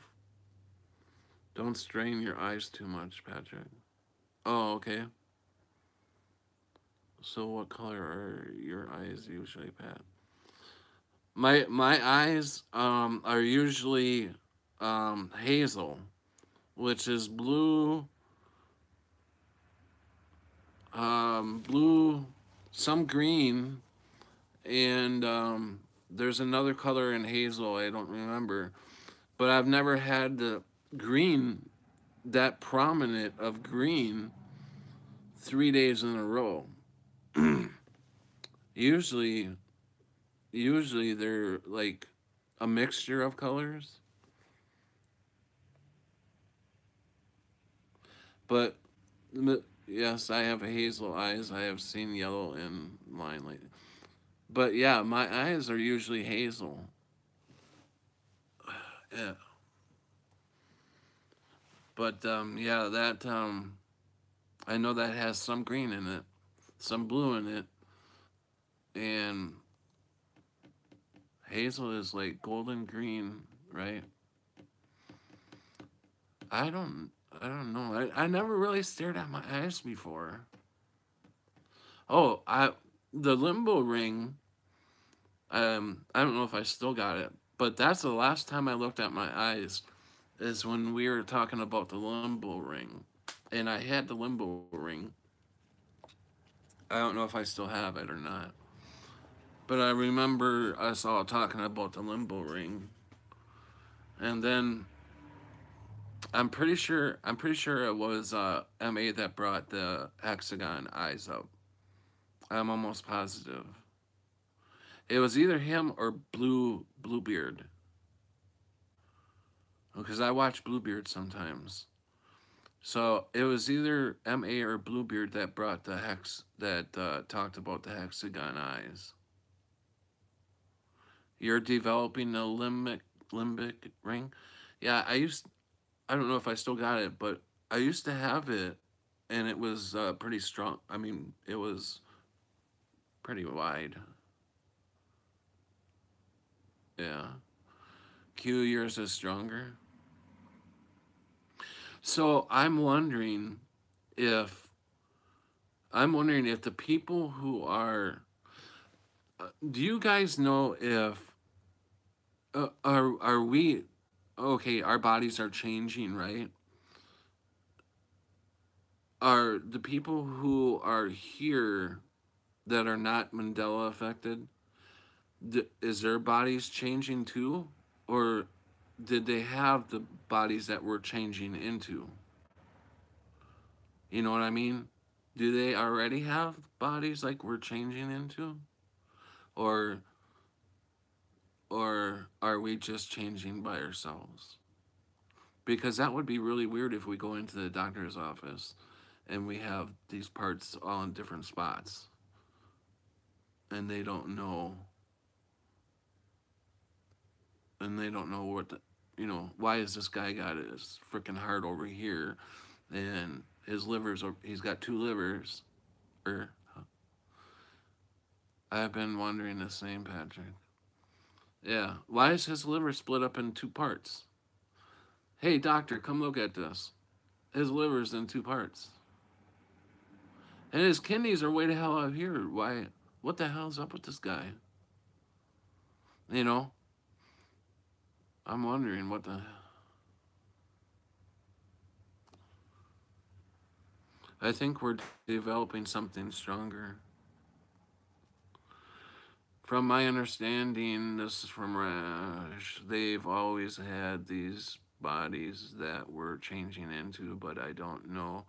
It's a little iffy when it comes to different things like eyesight and hearing.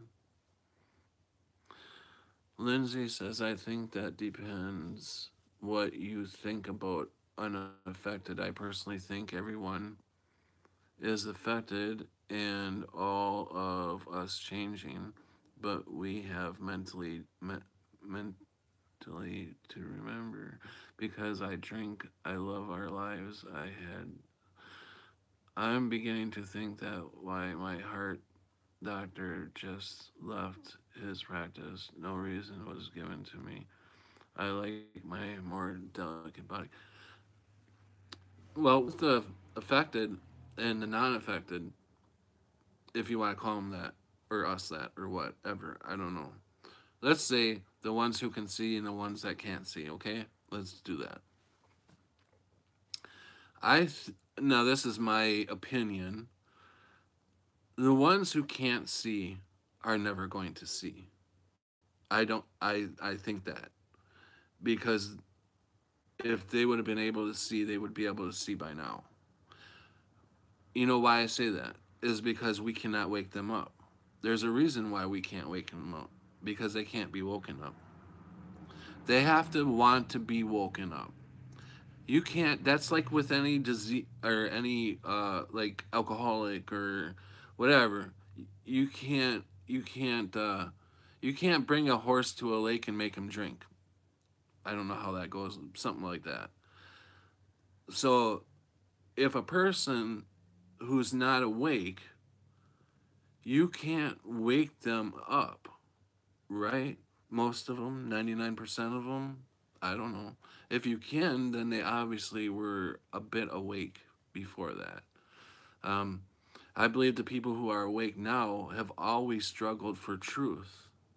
I mean, that's why I'm awake, I believe, is because I've always wanted truth. I have always looked for truth. I always wanted to know what this was all about. I always had millions of questions, you know. Um, so, and then you see these other people who really don't care. They just want to go. They really they want to work their jobs. They want to buy their nice things, and be left alone.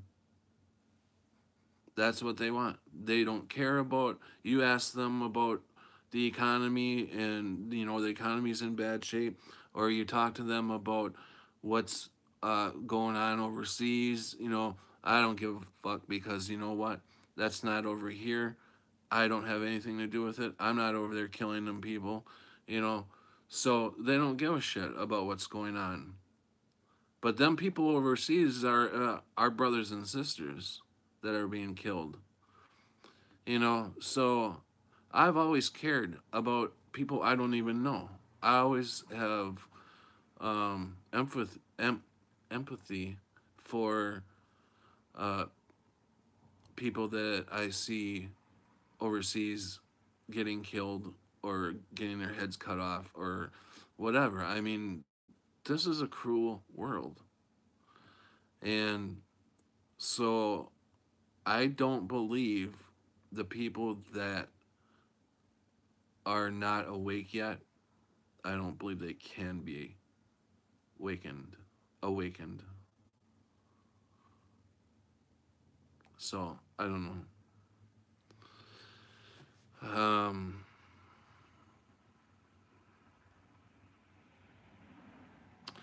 I don't know. I have a lot of questions, a ton of questions.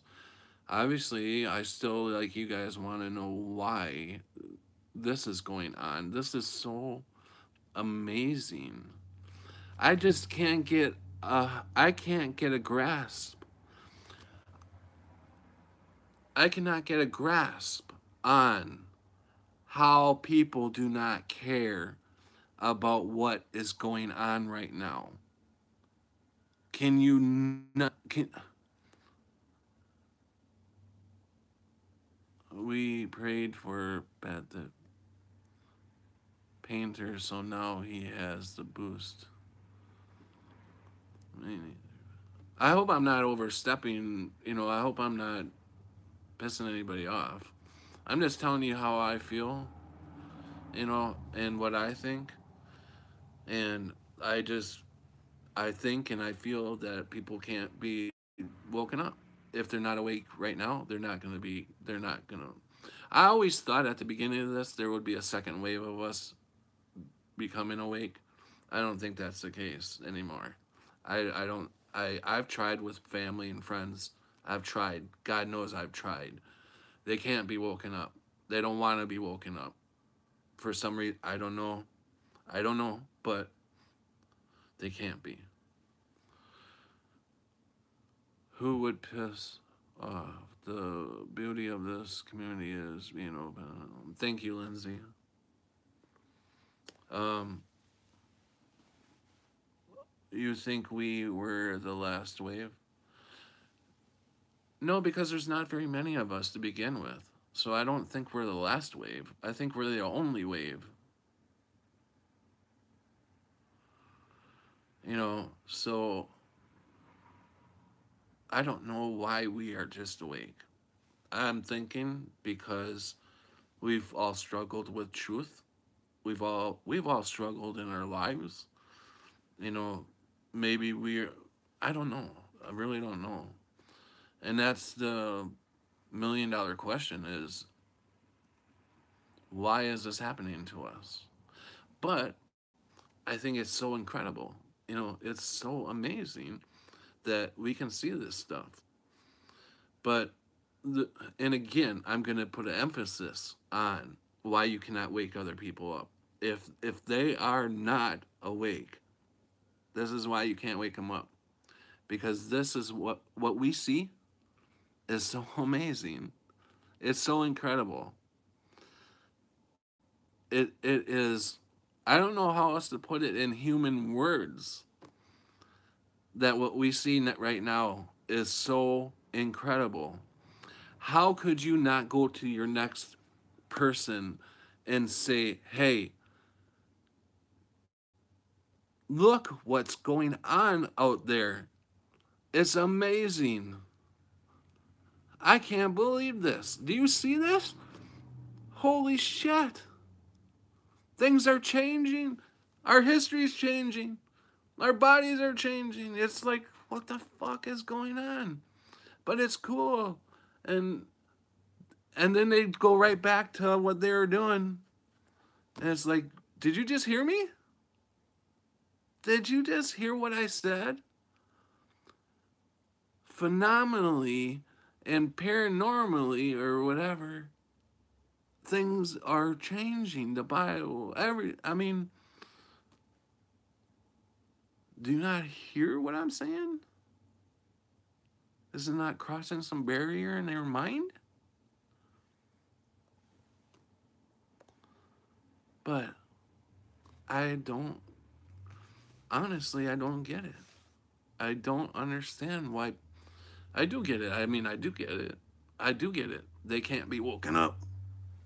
It's us. That's it. We have to deal with it. And I'm happy to deal with it because I'm not mad or scared anymore. I mean, at first I was freaked out, but I'm not scared to die. I'm not, all these things I was scared of at the beginning. I'm not anymore. It's it's so amazing now. It's just um I don't know. It's incredible. You know, I am not afraid of anything. I think that's why I'm hearing a lot of people being spiritually attacked. I'm not getting attacked. Knock on wood. But I think because I'm not afraid of them. I'm not afraid of them one hell of a one bit. Because you know why? I know Jesus Christ has my back. And I'm not kidding.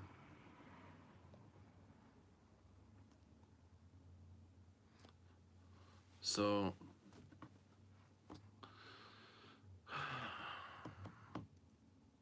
sorry about getting off on a little tangent there, but it kind of bothers me that, um,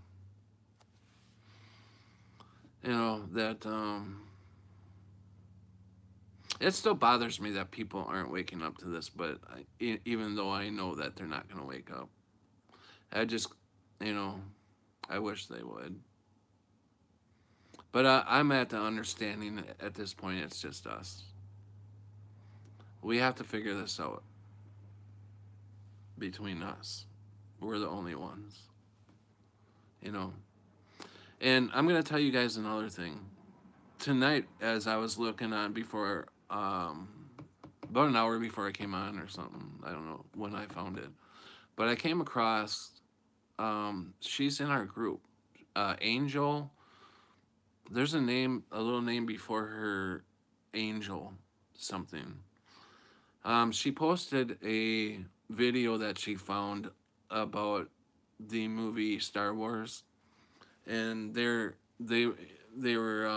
it had now I'm not mad at her or anything. Don't you guys don't think I'm mad at her or anything like that. This is not about her at all. Um, This is not Facebook. This is on YouTube. If I said Facebook, I'm sorry. This is YouTube. I was on YouTube, and I came across a video that Angel had posted, um, and I think that's who it is. She's in our group. I mean, she comes in and talks and stuff. Hi, Poppy. But she put a video up that she found, and it's a funny video about Darth Vader, making this skit is Darth Vader making fun. It's like the movie clip of where Darth Vader tells Luke that he's his father, and it's a skit. It's supposed to be really funny, and he says, he goes, Luke, I am. He go, the skit starts out with I found residue. I found residue, and the skit starts out with that, and then it says I found uh, Luke, you are my you Luke, I am your father. Okay, it does that, and then Darth Vader goes, no, really, really, I am your father. Luke, I want Luke. Your name is Luke. I want to make sure that your name is Luke. Everybody get that? His name is Luke. I am his father. It's stuff like that. You have to check the video. It's not very long. It's about a minute or so. Maybe a minute long. But I posted underneath there. No, I'm not a pussy. I I'm not I took offense to it. And I'm gonna tell you why. And I'm not mad about it at all or anything like that. I'm thinking in my head as I'm watching this that whoever made this thing up, they're making fun of me and other MEs. That's the way it looked like to me. Other Mandela affected people that this skit was making fun of. And that's the way I took it. So I just let her know that because she did say, I hope this doesn't offend MEers.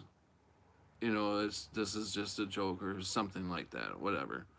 So I just told her that this is my feelings, um, that I took offense to this because I don't let whoever it is, I don't care. I will let them know how I feel. I'm that type of person that if it hurts your feelings, I'm sorry. And it doesn't mean that we can't be friends or something. But I'm gonna let you know how I feel. Nobody should hold their feelings in. Nobody. Everybody needs. I think people get along a lot better if everybody knew where everybody was coming from. You know, if somebody didn't like me, I'd appreciate them to just say, "Hey, man, I don't like you. I appreciate you. Just don't come around anymore." Fine. I mean, I'd much rather have that than you pretend to be my friend. So, but this skit, for some reason, just had me, um, just had like a knife in my back. It kind of felt like, you know.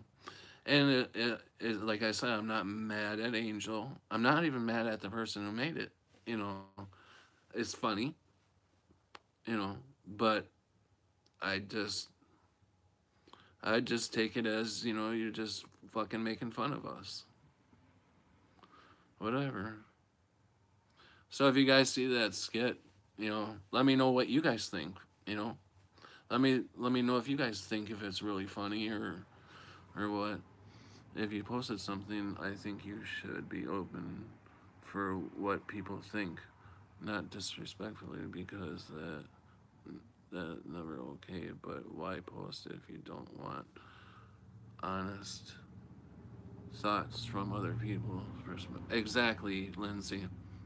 Yeah, exactly. I mean, I would definitely would want honest. I mean, people's honest opinions.